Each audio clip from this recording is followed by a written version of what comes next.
Let's go. Today is the day. Come on. What people know me for is a daughter, a sister, a wife, a coach. You would see me on the street and you'd never think that twice. Before dominating the fitness world, Rosa Gillis, a four-time national CrossFit champion from Uzbekistan, began her career as a teenage model. I was really tall and skinny, and I was like kind of awkward looking girl. In 2008, Rosa signed a modeling contract with MC Squared, the agency founded by French agent Jean-Luc Brunel. After moving to New York City in May 2009, she immediately owed the agency money for her visa and rent. Your debt is just growing and growing. Totaling over 10 grand by the end of the summer. As an 18-year-old girl, it's scary. That summer, Rosa was sent to West Palm Beach for photo shoots at Jeffrey Epstein's mansion. She learned soon enough the power that Epstein had over her modeling career. He goes like, I'm financing the agency. I gave him $1 million to start the agency. Later that summer, as Rosa was struggling to book modeling jobs, Epstein made her an offer. You should come to my office in West Palm Beach or downtown Palm Beach, and you work for me as a secretary.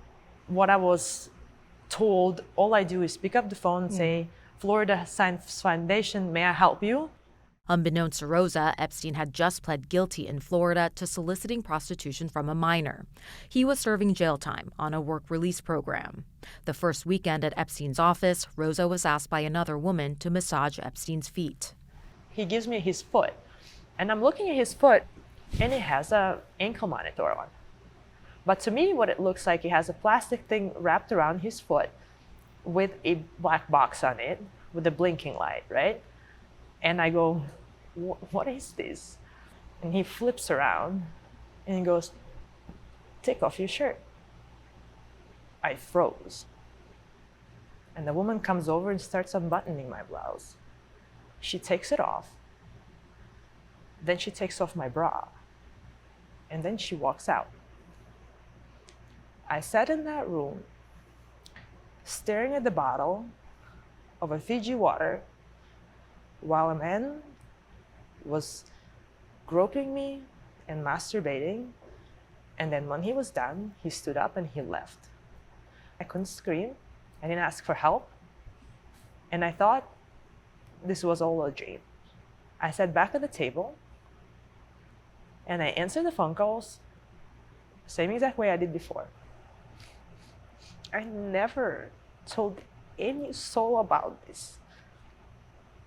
I thought I'm going to die if I do. Rosa says Epstein abused her in Florida every weekend after that. She is still haunted by an encounter she had one morning at Epstein's mansion with a man in uniform, someone she thought was a sheriff. I thought to myself, thank you. This is going to be the day that this all stops. Followed, the sheriff walked in, Jeffrey. They giggled, they laughed together, they buddied it up.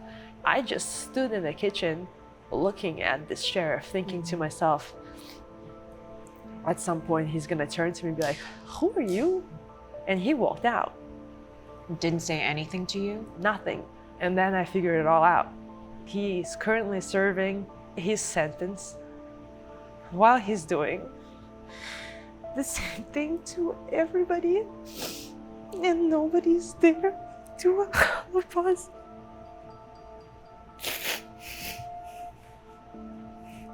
He was wearing an ankle monitor. He didn't stop what he was doing while convicted. He was doing the same thing. The abuse then continued for years in New York City. You've told me that you thought this is not going to end until he dies. Correct. I ran around New York City as a child, trying to get an STD to kill a pedophile because I didn't believe the government would ever stop him.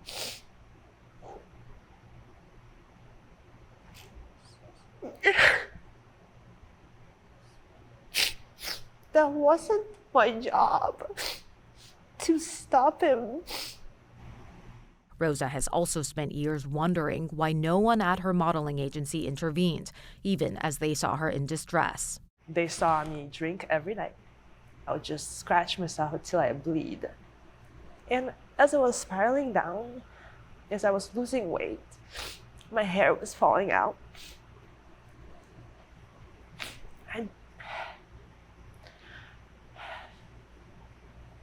I kept this secret inside me for so long.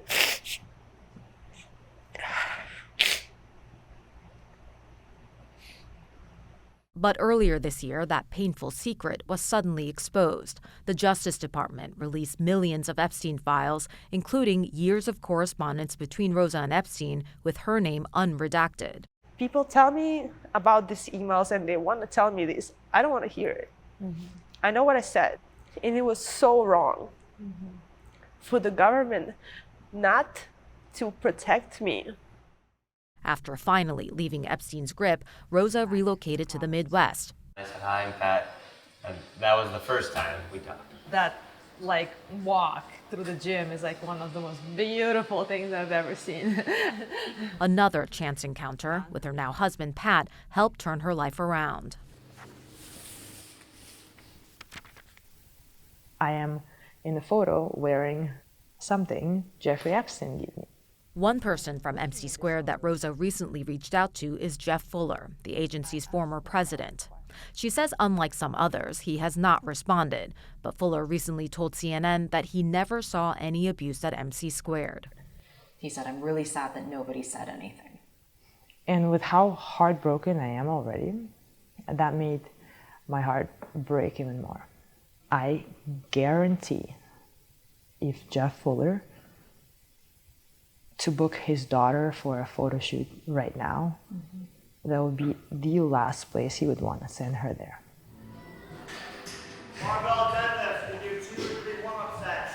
More than anywhere else, the beginning of Rosa's healing has taken place here, the gym she now co-owns with her husband. My happy place, right? She works primarily with kids and women, including fellow survivors. My first reaction when I meet somebody, I feel extreme pain for them. And I'm almost echoing their pain in me. Until now, Rosa has only spoken briefly about Epstein's abuse in public. She said she is finally coming forward with her full story for one reason. I hope somebody hears my story and finds themselves in the same place, would reach out to me and say, help me.